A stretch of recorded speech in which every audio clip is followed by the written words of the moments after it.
Ang programang ito ay isa lamang sa mga unang hakbangin na pamahalaan upang magkaroon ng bagong pag-asa at bagong simula ang mga Pilipino. Magkakahiwalay man ang ating mga isla, pinagbubuklod-buklod naman tayo ng isang diwa at isang pangarap. Isang bagong Pilipinas para sa bagong Pilipino. Tinipon namin ang iba't ibang ahensya ng pamahalaan upang sama-samang maghatid sa inyo ng mga benepisyong magpapagaan sa inyong mga kalagayan. Isa po ang ating hangarin na maisulong ang bagong Pilipinas na maipagmamalaki nating ipamana sa ating mga anak at sa mga susunod na henerasyon. Sa tulong ninyo, mapagtatagumpayan natin ang anumang mga hamon sa buhay. Basta't nagkakaisa, walang pagsubok o kahirapan ang hindi nating kakayanin.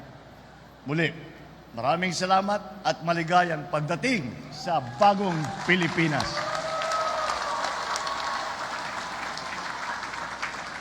2 weeks na po kami nagpe-prepare. Talagang very in close coordination with the Office of the President. Lahat po ng mga iba't ibang departamento, ahensya.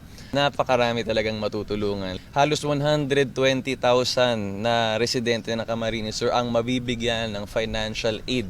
Whether you are a farmer, distressed fisherfolk, or individual in crisis situation, may mga scholars po tayo sa TESDA, yung mga beneficiaries po ng TUPAD na makakatanggap ng halos 3,000 to 4,000. Maraming salamat, napili ang NABWA. Una, papakitang gilas po kami na we are not only the inaugural site, but will be the best site. Dahil talaga naman, ang mga Bicolano,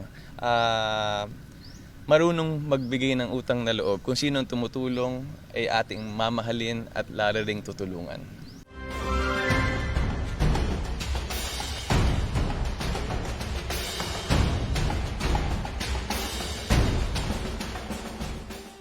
A few moments later.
kababayan, ang Pangulo ng Republika ng Pilipinas, His Excellency Ferdinand R. Marcos Jr.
Muli, mga kababayan, ang Pangulo ng Republika ng Pilipinas, His Excellency Ferdinand R. Marcos Jr.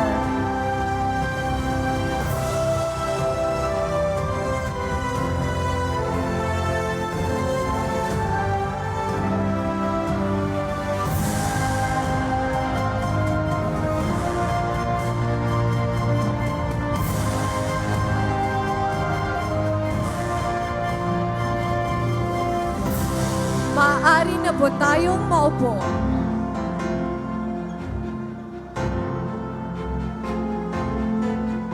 Muli, maaari na po tayong umupo. Marhay na aga sa Indogabos. Welcome sa national launching ng Bagong Pilipinas Servicio Fair. Ito ay 2-day caravan kung saan dadalhin ng iba't ibang ahensya ng gobyerno ang mga programa at serbisyo sa ating mga kababayan sa lahat ng probinsya sa ating bansa. Ngayong araw ay sabay-sabay ang paglulunsad ng Bagong Pilipinas Servicio Fair sa Ilocos Norte, Leyte, Davao de Oro at dito sa Camarines Sur. Para simulan ang ating programa, inaanyayahan po natin si Congressman Miguel Luis Villafuerte mula sa ikalimang distrito ng Camarines Sur upang magbigay ng kanyang pambungad na talumpati at ipakilala ang ating panauhing pandangal.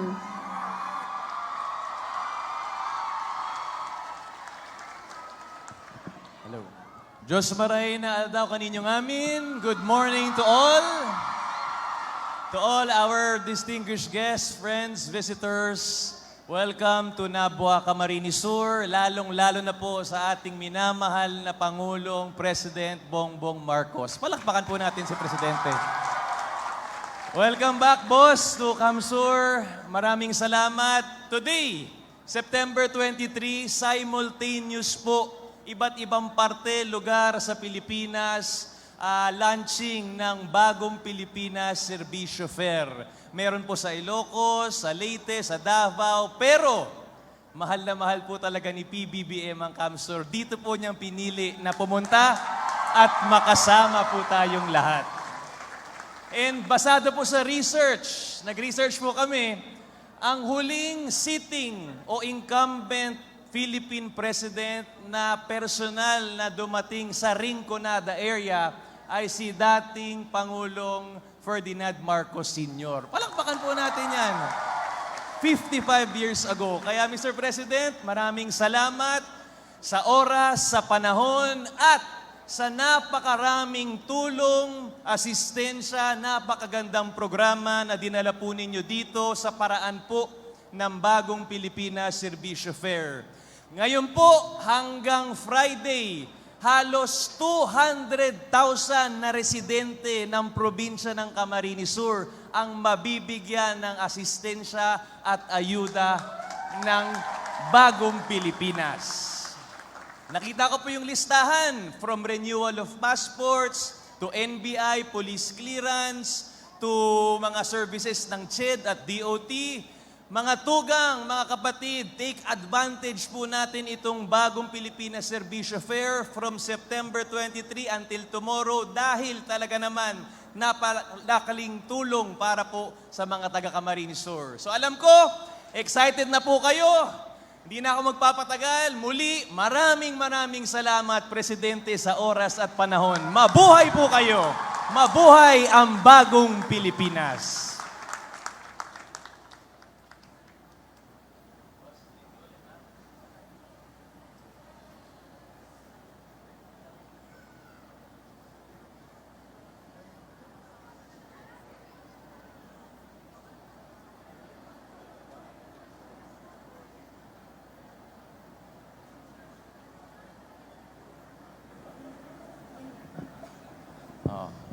Mga ngud ko, mga kagigin ko, people of the province of Camarines Sur, His Excellency, our President, Ferdinand Marcos Jr.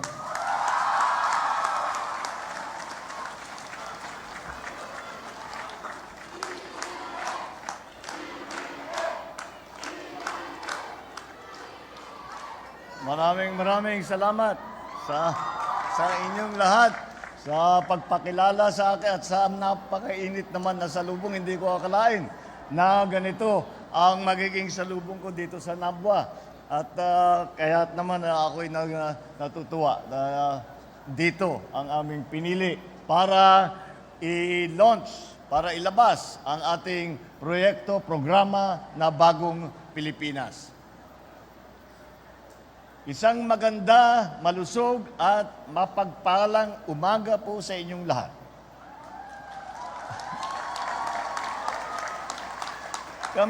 Kami po ay nagagalak na makasama kayo ngayon sa paglunsad ng Bagong Pilipinas Serbisyo Fair dito sa Camarines Sur.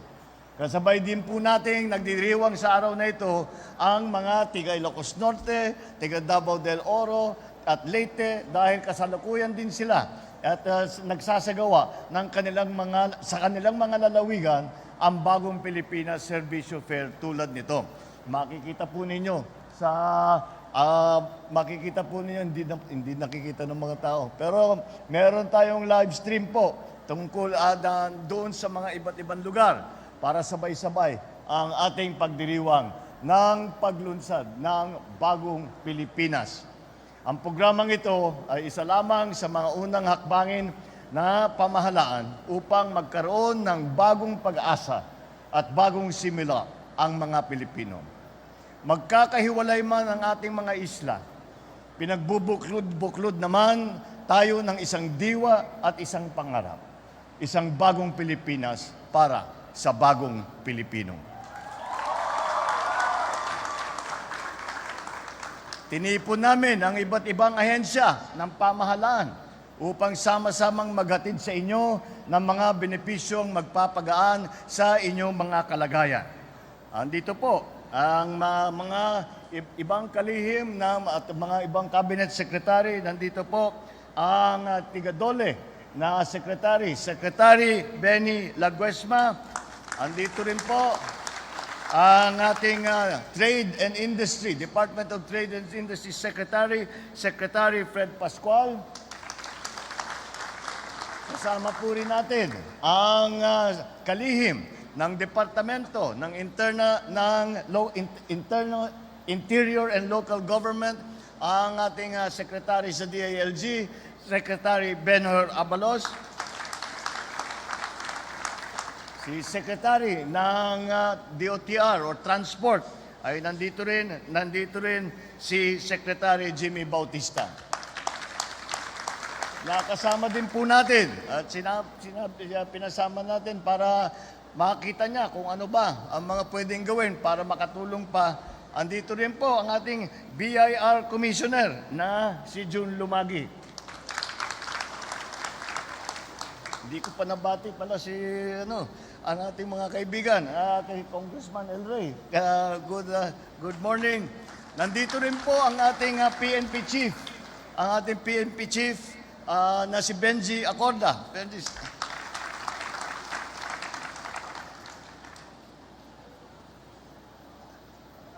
Nandito binabasa ko yung mga greetings dito. Sabi ko parang Ilocos Norte ito, pare-pareho ang pangalan. Governor Luigi, Congressman Migs, na dating gobernador ninyo, yung mga beneficiaries ng Bagong Pilipinas Serbisyo Fair, mga kapwa kong kawani sa pamahalaan, at kayong lahat na mga tiga-Nabwa at lahat ng hanggang sa iba't ibang lugar kung saan tayo ay nagbubukas ng Bagong Pilipinas na programa. Magandang umaga po sa inyo lahat. Nakikita naman po ninyo, full force ang lahat ng mga kagawaran at institusyon ng gobyerno ngayon. At mula sa pagbibigay ng tulong medikal at pangkalusugan, pinansyal, pangkabuhayan at pang-edukasyon. Andito rin po ang ating chairman, si Popoy de Vera. Siyang namamahala sa mga SUC at sa mga scholarship program. Isama pa natin ang ating flagship program na Kadiwa ng Pangulo, kung saan ginagawa namin lahat upang makapagbenta ng mura ng mga iba't ibang bagay. Narito rin po ang Passport on Wheels, driver's license, registration assistance, national ID, NBI, police clearance. Lahat ito ay pwedeng mag-apply dito upang hindi na ninyo kailangan pang lumayo para magkaroon ng mga ito. Marahil dito na rin ninyo matatagpuan ang inyong pag-ibig. Baka po iba ang iniisip nyo. Ang tinutukoy ko po ay ang application para sa inyong pangarap na murang pabahay. Ilan lamang po itong mga ito sa maaari ninyong i-avail sa araw na ito. Maliban po sa serbisyo fair, namahagi din po tayo ng ilang mga ayuda upang matulungan ang mga magsasaka. Nagbigay po ang DA, the Philippine Coconut Authority, PhilMec at National Dairy Authority ng mga traktor, harvester, truck, pangkarga at iba pang kagamitan pangsakahan. Hindi rin po natin nakakalimutan ang ating mga mangingisda dahil ang BIFAR ay namigay rin ng mga fish cage package at ilang bangkang dimotor. Namigay din po ang DOH ng mga wheelchair na maaaring magamit ng ating mga senior citizen at mga may sakit. Alam po namin na marami tayong iniindang na hirap sa panahong ito. Kung kaya't sana ay makatulong ito sa inyong nalubos. Bago po ako magtapos, nais ko pong magpasalamat sa mainit ninyong pagtanggap sa akin dito sa Kamsur. Asahan po ninyo na patuloy naming pagbubutihin ang aming paglilingkod sa bayan.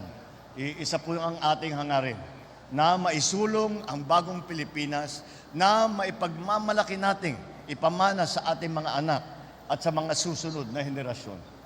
Sa tulong ninyo, mapagtatagumpayan natin ang anumang mga hamon sa buhay.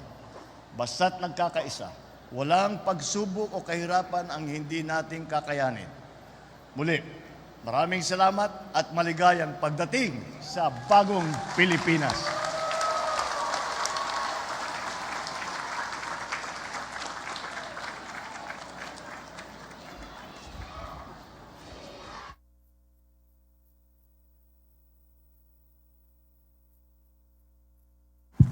Maraming salamat po, mahal na Pangulo.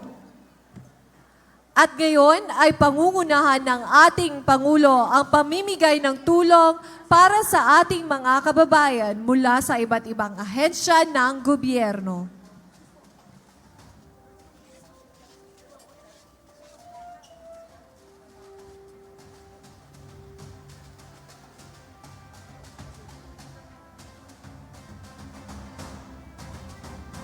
Mula sa DA, Young Farmers Challenge Startup Category, makakatanggap ng 80,000 pesos each sina Hendrik Angeles,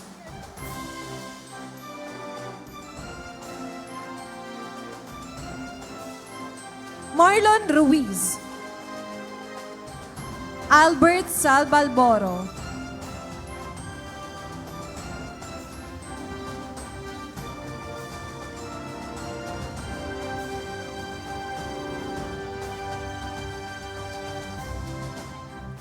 Michael Nasol,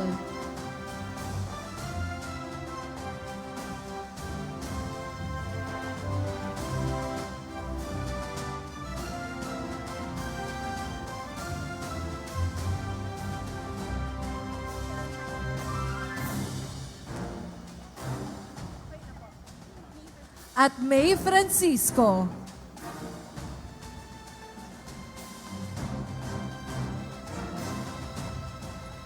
Para naman sa Young Farmers Challenge Upscale Category, makakatanggap ng 300,000 pesos each sina Angelica Porto,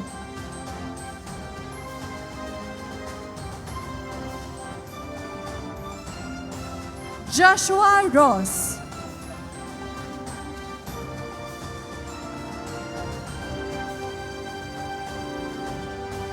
at Karin May Vertus.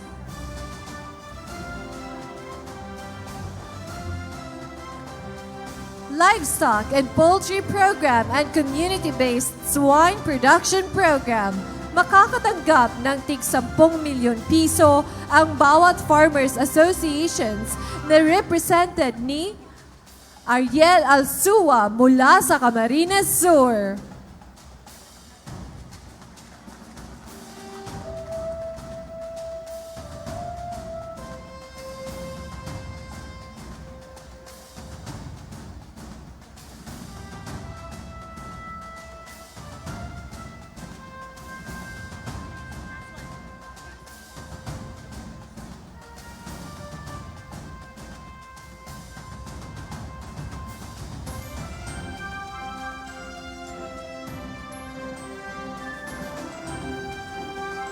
Mula sa BFAR, Cages for Livelihood Program, isang unit ng high-density polyethylene marine fish cage na nagkakahalaga ng 1.03 million pesos. Tatanggapin ito ni Roland Chavez, presidente ng Sangay Agri-Fisheries Farmers Development Association Incorporated, at Juan Borabor Jr. ng Sangay Agri-Aquaculture and Workers Association.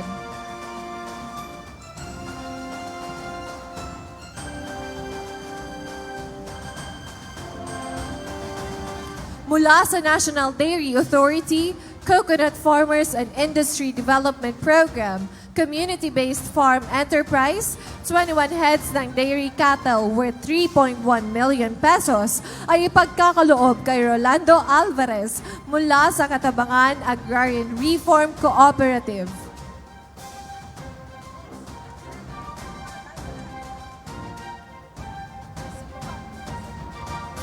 Mula sa DSWD, Assistance to Individual in Crisis Situation Program, cash assistance worth 2,000 pesos na tatanggapin ng kinatawan ng beneficiaries na si Josephine Nablo.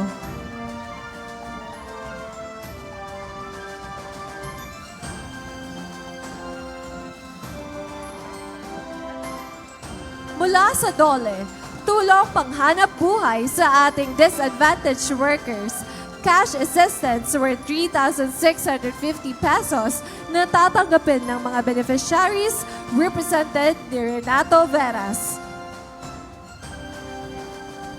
Mula sa DTI SB Corporation, Rise Up Loan Program, pautang para sa mga MSMEs na may mababang interes. May kabuoang halaga ito na 6.7 million pesos para sa 12 beneficiaries represented ni Kim Marine Products at AO Molina Tracking. Livelihood Seeding Program, 50 Sewing Livelihood Kits worth 500,000 pesos na tatanggapin ng kinatawan ng beneficiaries na si Jessa de la Cruz.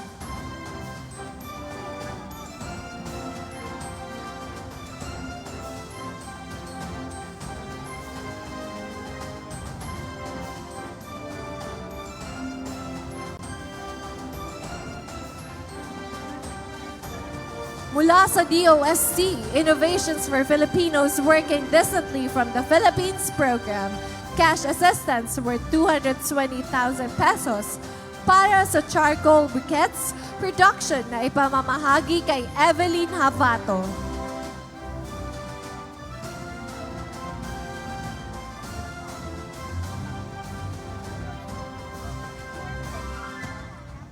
Community Empowerment through Science and Technology Program, Unsinkable Portaboat worth 750,000 pesos at Solid Waste Management Equipment worth 680,000 pesos para sa Gainza Camarines Sur LGU na tatanggapin ni Mayor Leonardo Agor Sr. Mula sa CHED, Tulong Dunong Program Cash Assistance worth 7,500 each for 143 beneficiaries represented ni Flora May Aguila. At Tertiary Education Subsidy Cash Assistance worth 20,000 pesos each for 137 beneficiaries represented ni Marion Baron.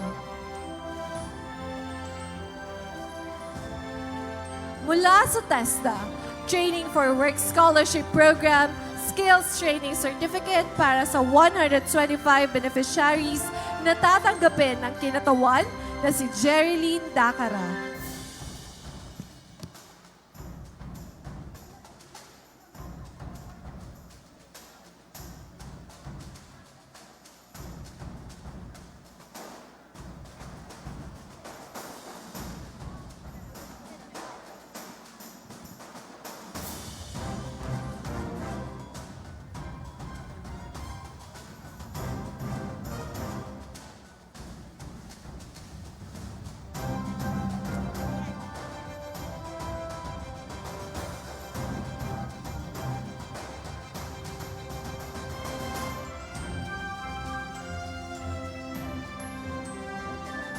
Mula sa PhilHealth, COVID-19 isolation and testing packages worth 48.9 million pesos na tatanggapin ng Provincial Government of Camarines Sur.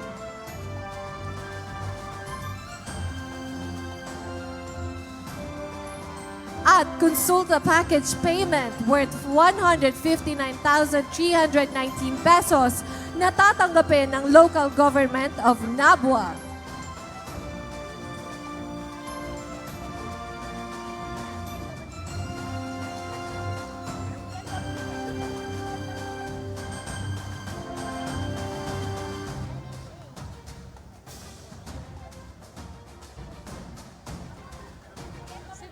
Mula sa DMW Livelihood Program for OFWs Reintegration, cash assistance worth 40,000 pesos.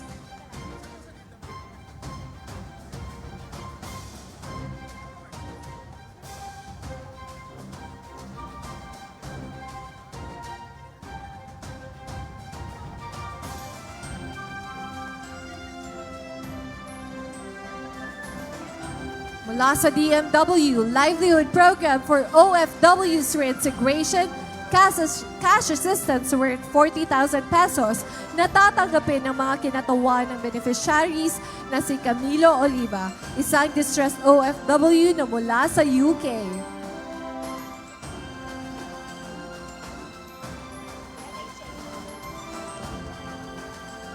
Mula sa NHA, housing assistance para sa families ng PNP at AFP personnel killed in military and police operations. Igagawad sa representative ng mga beneficiaries na si Maria Jove, wife ni late Marine Sergeant Julius Jove.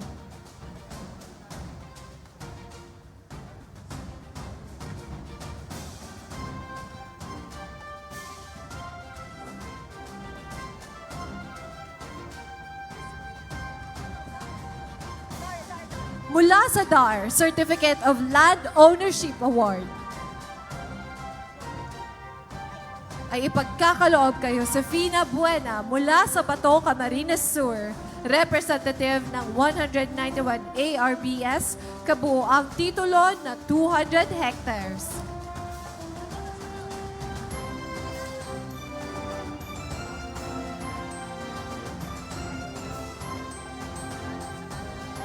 Diyos mabalos, mahal na Pangulo, sa mga tulong na inyong ay pinamahagi sa ating mga kababayan. Sa puntong ito, inaanyayahan po namin ang ating mahal na Pangulo para sa isang group photo.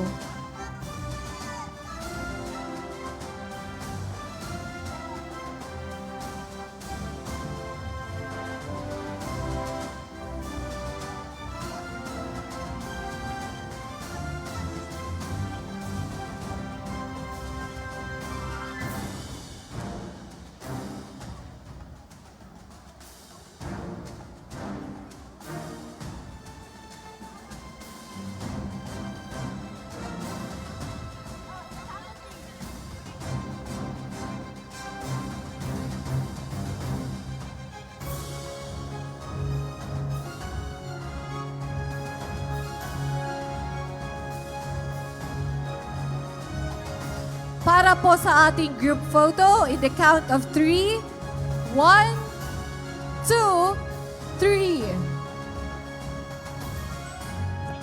Salamat po, mahal na Pangulo. Dito na po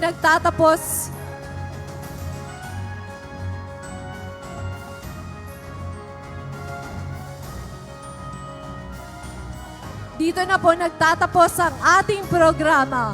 Muli, mga kababayan, ang Pangulo ng Republika ng Pilipinas, His Excellency Ferdinand R. Marcos Jr.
mga kababayan, ang Pangulo ng Republika ng Pilipinas, His Excellency Ferdinand R. Marcos Jr.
Magandang umaga po sa lahat. Para po doon sa mga beneficiary ng DSWD, maki-stay.